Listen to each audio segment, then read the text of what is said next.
So Dan, great to see you. Great to see you. I really appreciate your time this afternoon to sort of explore some of the conversations we've had in the past around how we can look to unlock the human elements of organisations to sustain value for that particular organisation. I find it useful with most of these interviews just to sort of give everybody a bit of an introduction in terms of where the two of us first met. So if you'll humour me for a minute. From memory, introduction from a mutual friend that we both had. Within a couple of weeks, we've got our tiny shorts on. We're going for runs. A few weeks after that, I'm having breakfast at your parents' house. We're watching rugby at Sandy Park and the Rec. And what really stood out, and the point I'm trying to make is, it wasn't our shared interests that brought us together. There was something that happened that enabled us to have trust before we then went into the usual stuff to say, oh, turns out you like running, or oh, turns out you like watching live sport. Having had the opportunity to watch you work with a few other people since then, I know I'm not the only person you've had that impact on. So for me, it's an absolute super skill. So don't underestimate that. And it clearly has a big impact on the people that you work with. So what I'd be really interested in this afternoon is just exploring some of your ideas, some of your insights from some of your work experience around how organizations can sort of recognize that the human element of the work which they do and unlock the potential which was in there to create value. And I suppose to be clear here, when I'm talking about value, clearly, yes, there's a financial element to that. So that's generating revenue for an organization. It's looking at social value. How can we benefit the organizations that sustain this organization? And environmental value, making sure that everything which we're doing here is sustainable and isn't just based on the next 3 months. So if it's all right with you, we'll dive straight in. So what does the human element of an organization mean to you, Dan, and how do you relate it to the work that you do? Well, if I can get my head straight, because I'm a bit overwhelmed by all that love that you were sharing there. It's mutual. Well, so I have a bias towards the human element within organisations anyway. It's kind of it's where I like to get sort of roll my sleeves up and get involved. And I think that in terms of my own contention, which changes all the time, and I'm quite happy for it to change as well. I'm quite happy for it to flex and to develop and to grow. But it's about the individual and actually how much we can create the conditions as leaders and as organisations and leaders and teams within those organisations to help the individual flourish and be the best version of themselves as they possibly can. And I think that only good comes of that. So if we talk about in terms of value, in terms of bottom line or human value or cultural value that comes from an organization, you can they're just headings. And they give us something to aim for and something to try to achieve. But what I'm really interested in, and you could put anything there. What's really interesting to me is like what's happening within the group, that the very best of versions of people come to the fore and they have a platform and they have a voice and they're heard, so that the very best options come from the ideation that comes from the individuals and the team which they belong to. Does that make sense? So you can point them in any direction. In terms of, it's the classic thing around, culture eats strategy for breakfast. It's like, what's the culture?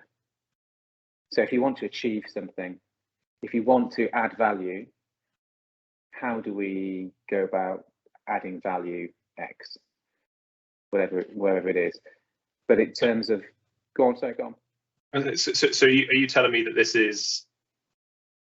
this approach is sort of business improvement, or are you saying this is essential? This is the basics. Get this right before you go any further.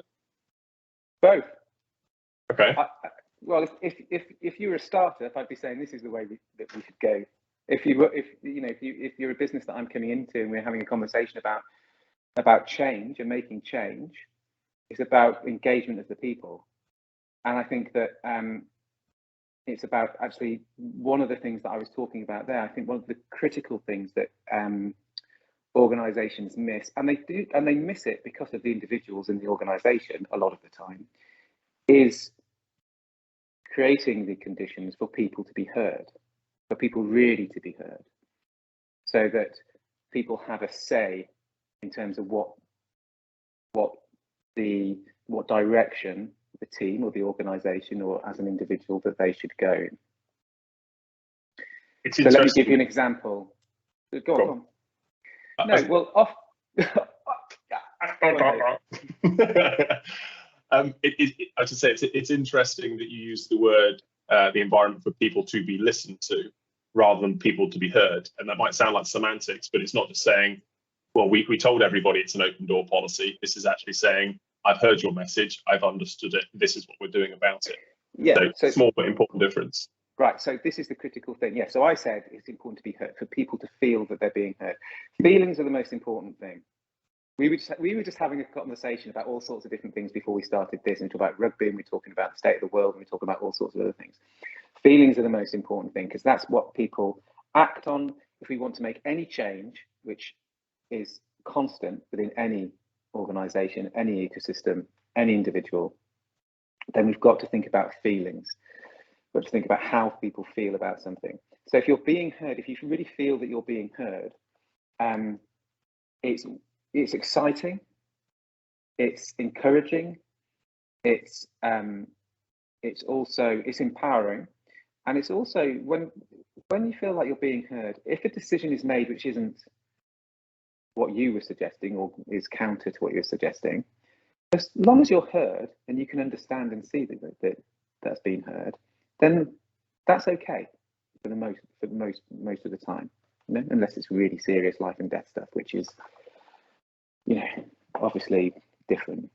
But in terms of, I was going to give you an example, wasn't I? In terms of, like, say for example, so I'm going to go into a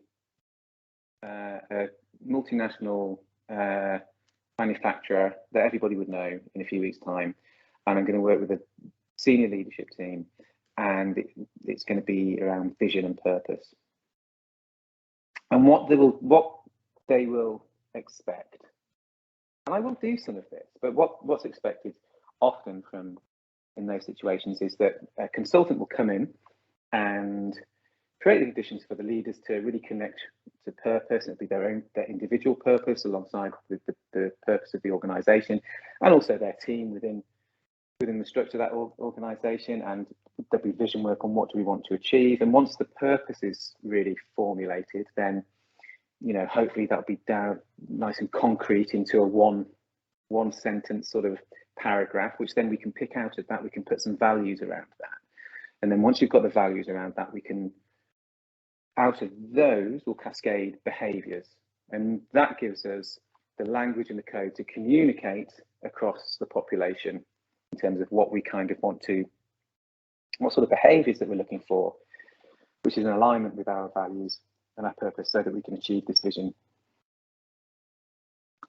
And that happens all the time. The thing is with that is that, and this might not be possible, and I say that as just a caveat, but in terms of, it might not be possible in all situations, but it is in most.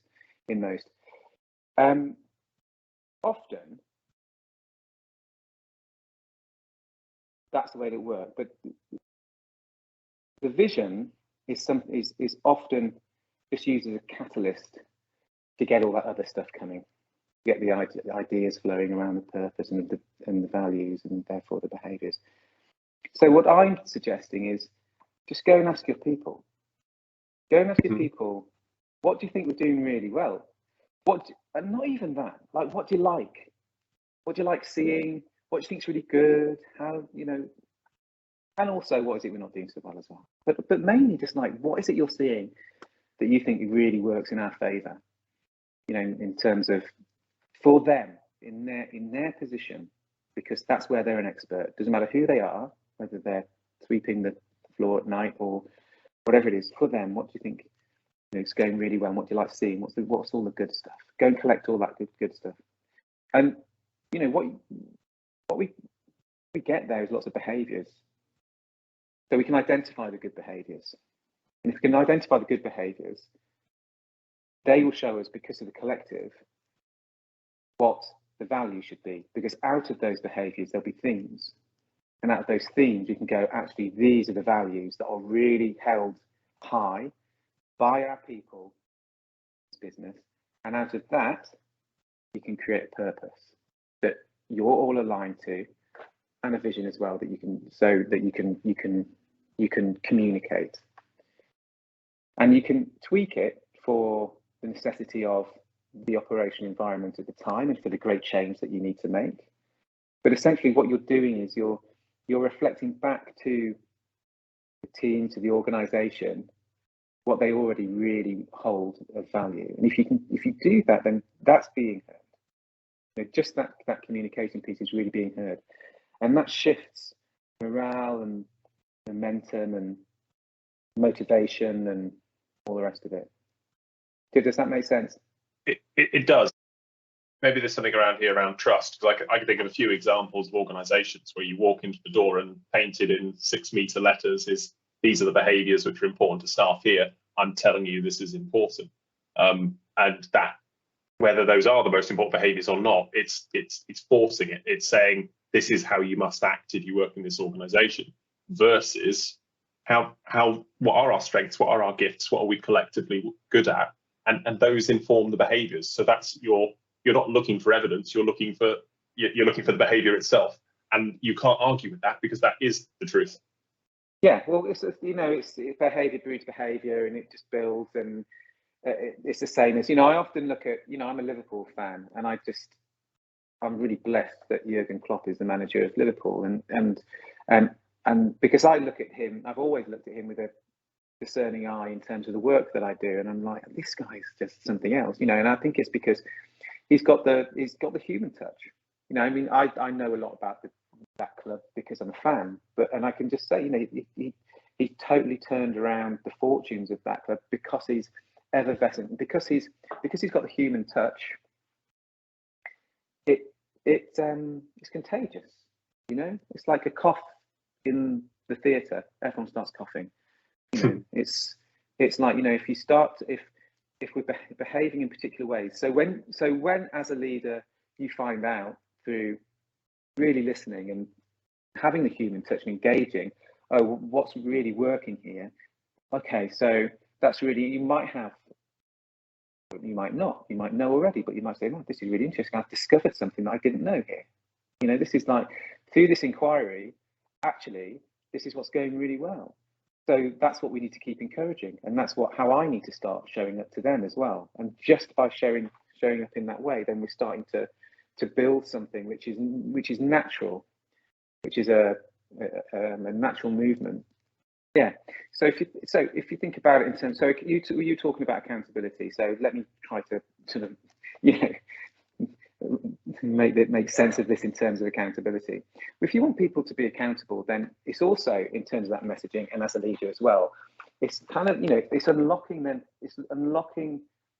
the sort of the door for them to think for themselves. So I was an actor for years. I worked with this director once, and he was just amazing. He got the most amazing work out of all of us who were working with him. It was a theatre piece, and he didn't do anything. The first couple of weeks, I was like, what is going on? He's just like not really doing anything at all, because he'd come in and you'd always have a newspaper under his arm, and he'd sort of sit down, he'd throw the newspaper down. And he's the most gentle, lovely, warm man, lovely beard, and he'd look like really wise and really sort of, friendly and warm, and he'd cross his corduroy trousers with his with his sandals with socks on, and he'd say, and he'd just tell the story. And the story would always be about something that happened to him on the train, or something that he'd read in the paper, or something obscure that wasn't at all to do with the work to do with the play. Or so I thought. And then I started to work it out, because he got the most amazing work out of people. And then I started thinking about it. I was thinking, oh my God, like all of these stories that he's telling, they're themes within this play. He's programming us. But he's not programming, he's not leading us in terms of like, think this. He's going, here's something for you to think about. So by going, here's something for you to think about, people were making sense of that in their own way and shaping their own performance and bringing more and more of themselves to what they were doing.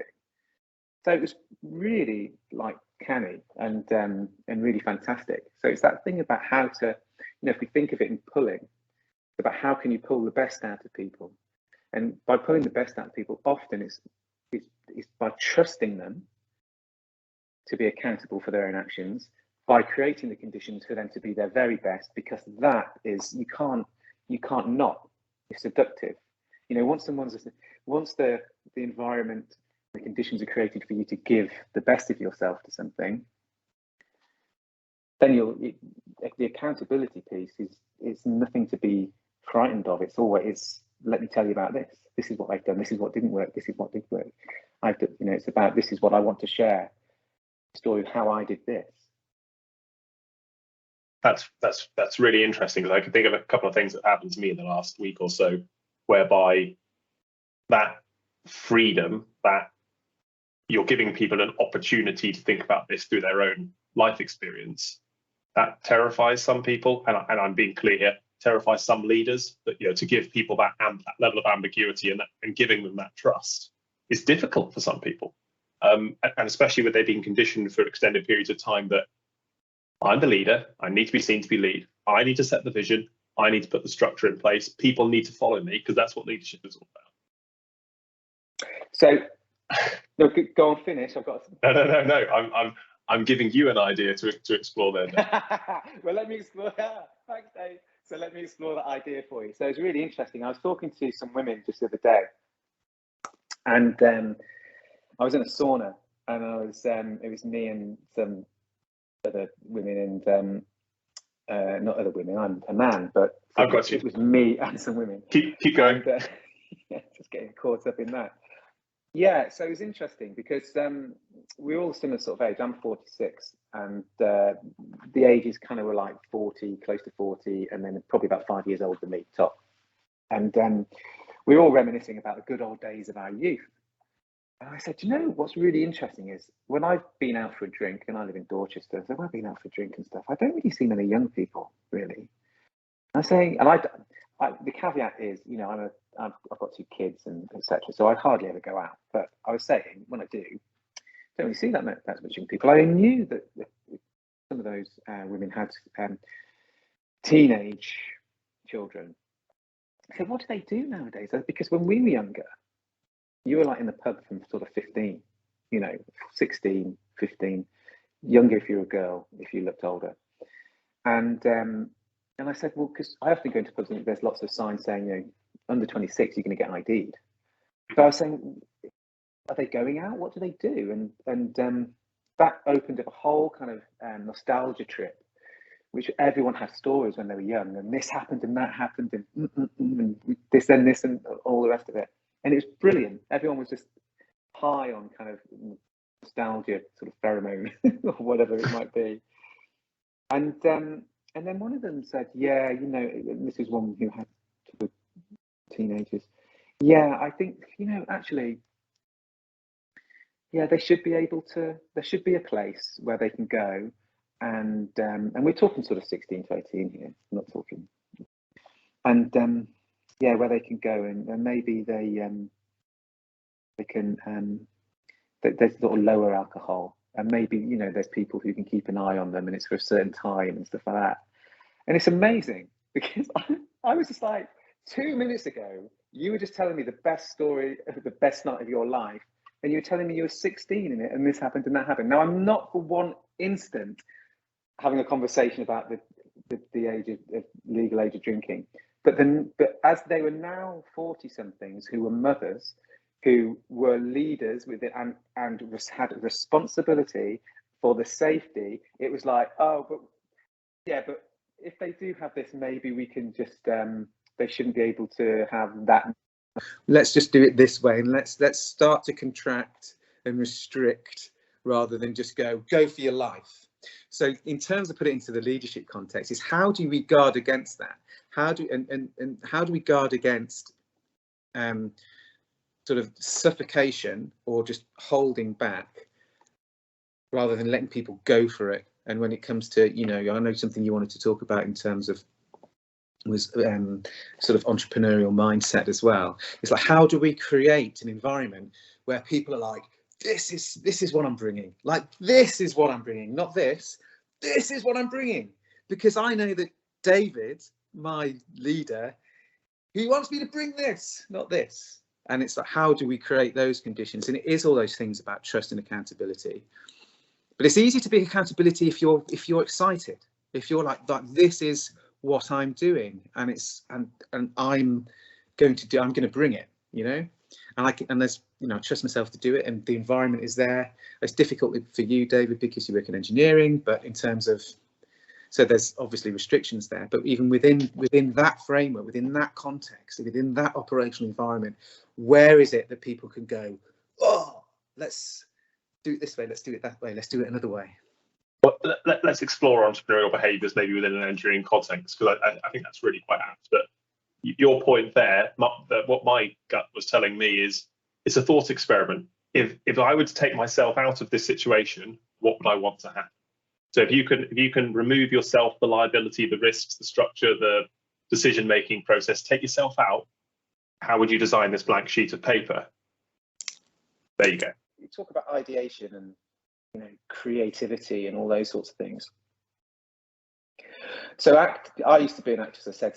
So actors will come from a place of the magic if. Do you know about the magic if? I do not. Okay. Tell me more. So the magic if is, so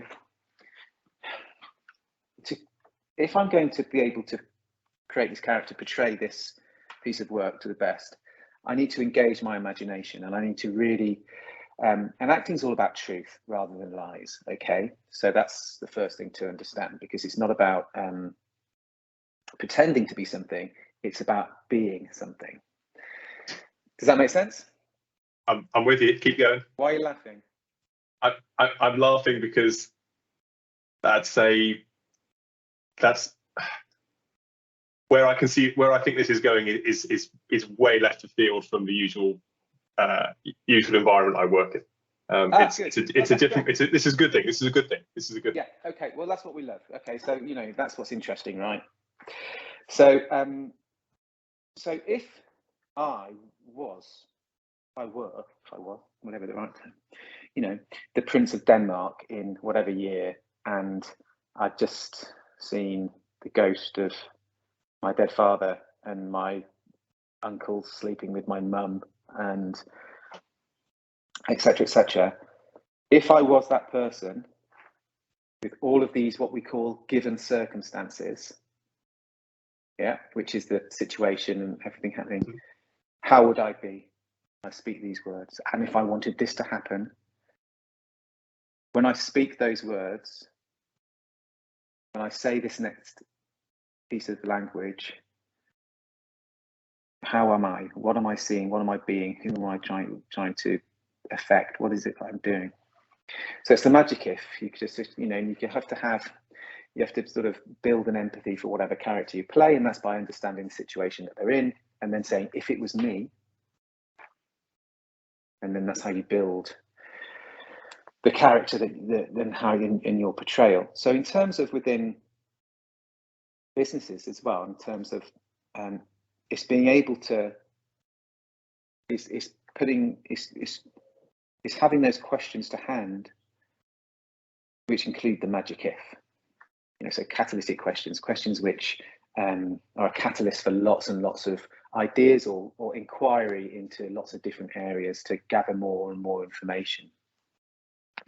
Because it's through, if we're wanting to move towards something that's different, then imagination is key. If it's imagination, we've got to try to put people into a different place. So what if we didn't have a supply of X anymore and we couldn't make bridges out of that?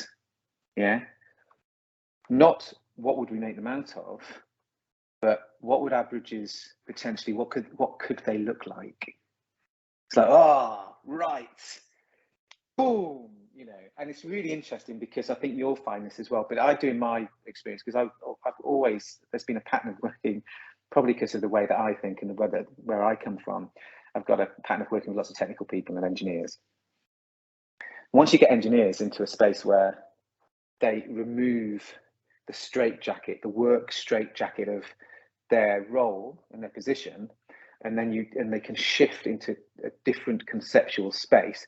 They're amazing with what they come up with, man. Like really amazing. So it's about,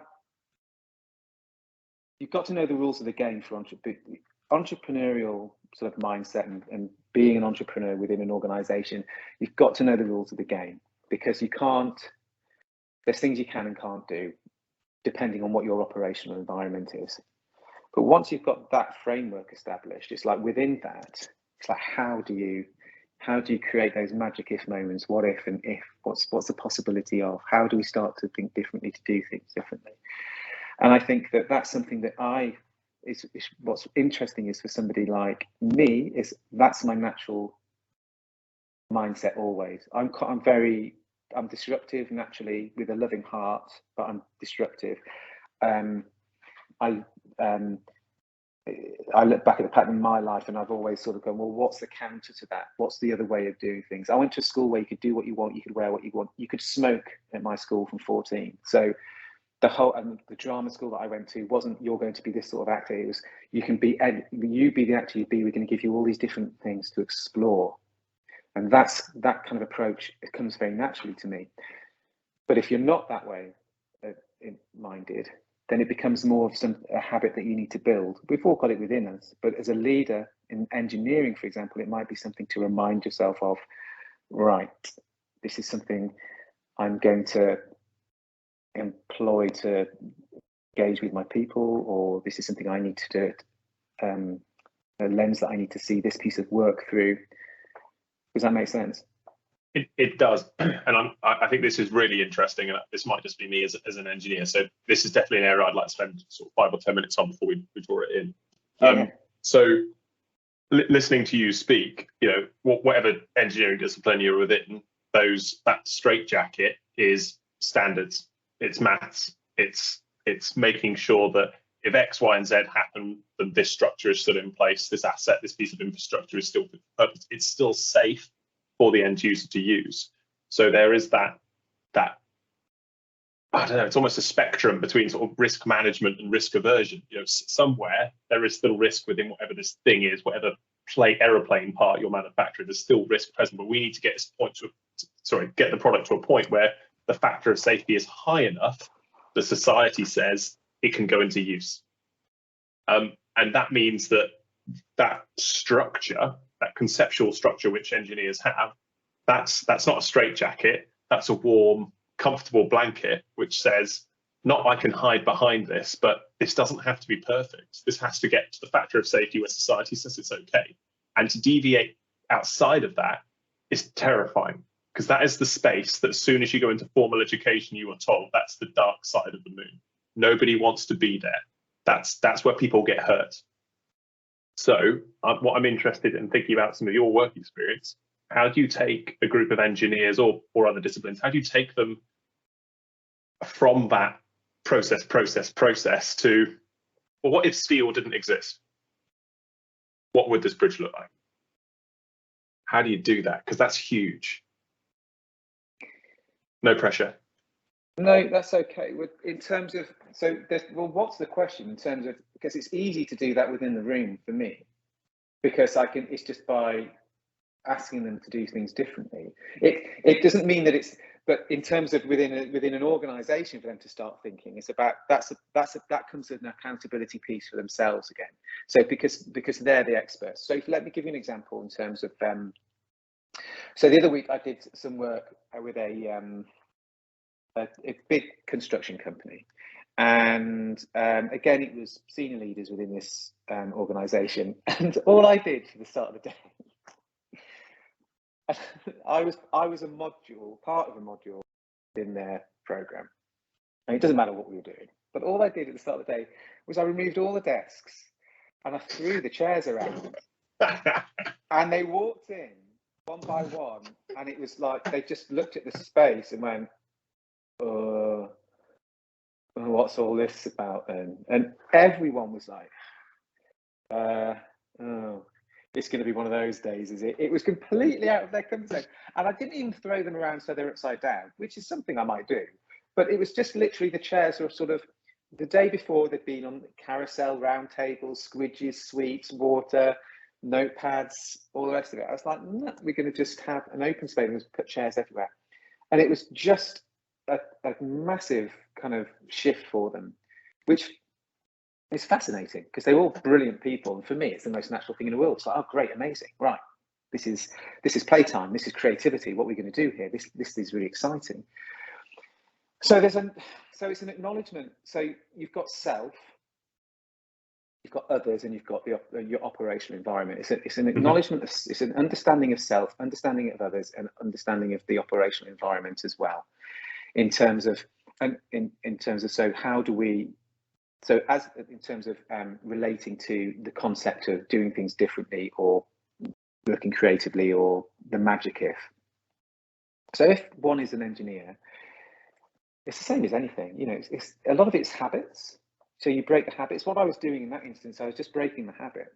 Now the accountability piece is, for me, is for when you leave here, you know, I'm always on the end of the phone, or you can contact me anytime, absolutely. But we know that it's about ingraining a habit, which is to break other habits.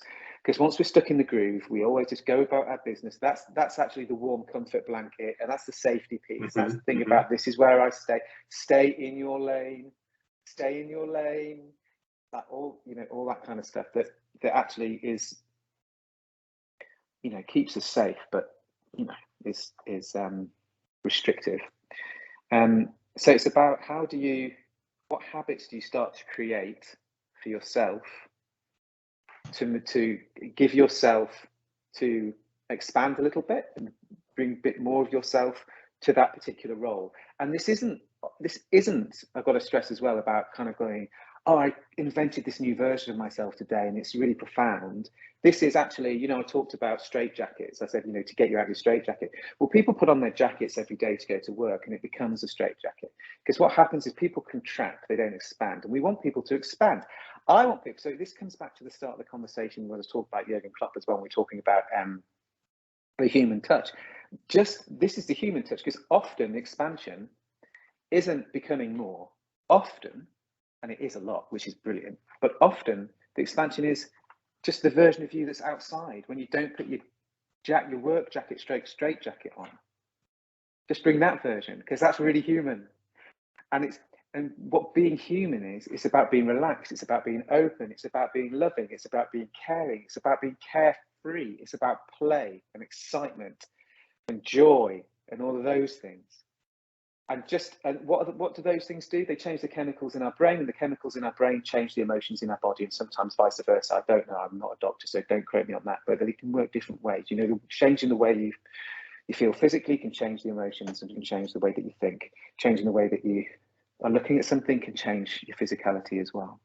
So it's about shaking yourself up a little bit. And that's, you know, and often, even if it's becoming more the you that is not when you're an engineer, you know, when it's, you know, that I know a lot about in terms of, for you, Dave, in terms of that, it's like, what, you know, bringing more of that in, often that's a really big leap for people because of the habits. So it's about, well, how do I hold myself, to use the word again, accountable? How do I keep myself accountable for this? What do I do? By the way, I'm not amazing at this. I'm pretty, you know, I've got lots of things that I have to, you know, that I try to change.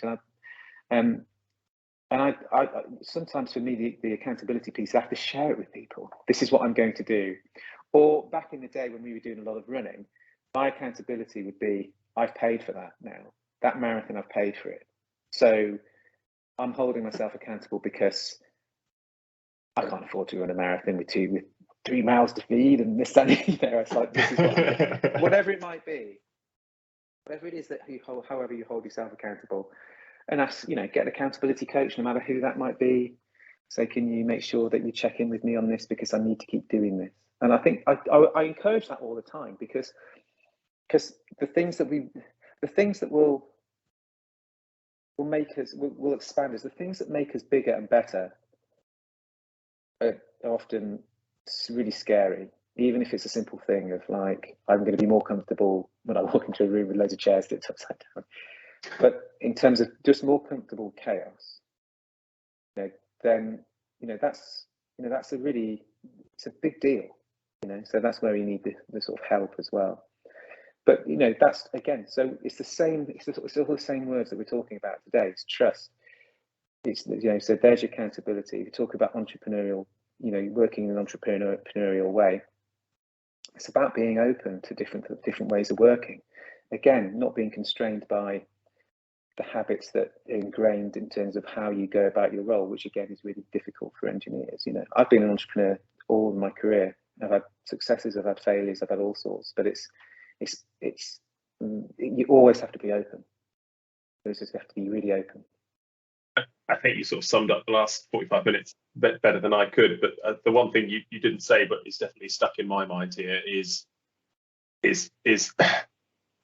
not approaching any of this by being too rigid. If you're expecting other people, unlocking the potential within other people, you really have to challenge yourself and say, well, what presumptions have I brought into this? What structure am I clinging to for dear life? Because in your words, it's terrifying. It's just to step out into that chaos is terrifying. But that's where the sexy stuff happens. That's where you unlock the value. That's where you actually make those quantum leaps, rather than incremental. This is where you get that transformational change that occurs. That you go from this people who are making 4 or 5 of these things to this thing over here, which is sustaining entire communities. That's huge. That's the exciting bit. But people need to get comfortable with that because it is terrifying. So, Dan, really appreciate the last 45 minutes. I think that was a nice whistle-stop tour through some of the conversations we previously had. Normally sat in a bar, I have to admit, but really grateful for your time and best of luck with the rest of your day.